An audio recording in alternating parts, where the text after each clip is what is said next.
Hello guys, ngayon ang hanapin natin is find the sum of a finite arithmetic sequence. So magbibigay lang ako ng example.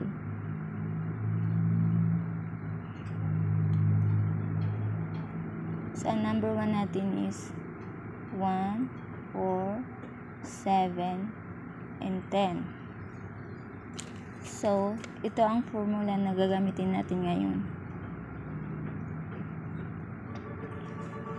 E sub n equal n divide 2 e sub a e sub 1 plus e sub n. So ano ba ngayon ang n? N ito ay yung bilang ng terms. So ilan ba ang terms ng n natin ngayon? 1, 2, 3, 4. So bibilangin lang natin ang terms kung ilan ba ang last. So meron lang tayo ngayon na 4. Ano ba ang e sub 1? Ang e sub 1 ay tumutukoy kung ano ang unang terms. So makita natin ito ay ang 1. Ano ba ang e sub n? Ito ay tumutukoy sa last term. So makita natin ang last term natin is 10. So gagamitin natin na ngayon ang formula. So yung n natin ngayon is 4. So 4 sa taas. Tapos constant is the 2. So yung e sub 1 natin is 1. Tapos yung last term natin is 10.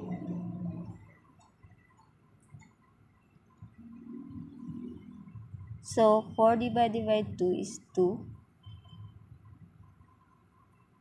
Tapos i-add lang natin to 1 plus 10 is 11.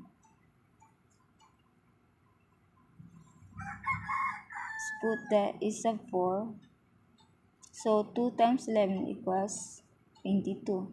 So yung sagot natin dito is 22. Magbibigay din ako ng pangalawa pang example. Halimbawa about sa decreasing naman. So ito yung decreasing natin. So makita natin na negative na. So tinatawag itong decreasing sequence. So gamitin natin ulit ang ating formula.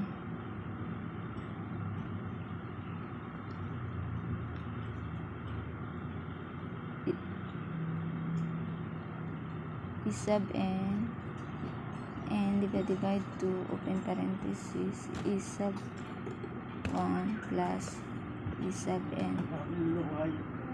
So hanapin natin ngayon ang value ng n natin. So di ba ang n natin is yung number of terms. So bibilangin natin 1, 2, 3, 4, 5, 6. So meron tayo ngayon 6. So 6 ang n.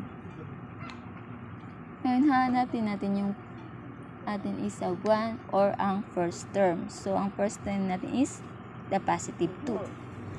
So 2 ang lalagay natin. Ang e sub n natin or ang last term is makikita natin is negative 13. So negative 13 ang lalagay natin. So gagamit natin ang formula. So ang n natin is 6. So 6 din dito sa n. Tapos yung 2 is constant. So yung ang e sub 1 natin is 2 plus yung ating last term na e sub n is negative 13. So negative 13. So 6 divided by 2 is 3. So makita natin dito 2 is positive, so is negative. So sa addition natin kung ano yung malaki, yun ang masunod na sign. So yung sagot dito is 11 negative.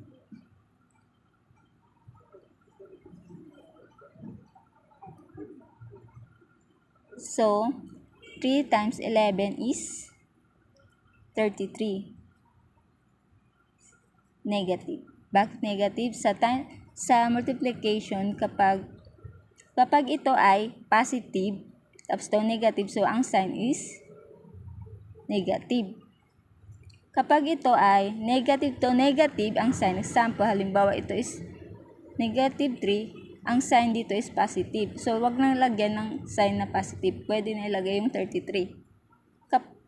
Kapag naman ito ay negative sign to negative, yun na ang sagot. Positive 33. Kapag naman positive to, positive 11, positive 3, so ang sagot din 33. Okay, that's all. Thank you. Thank you for watching. Subscribe.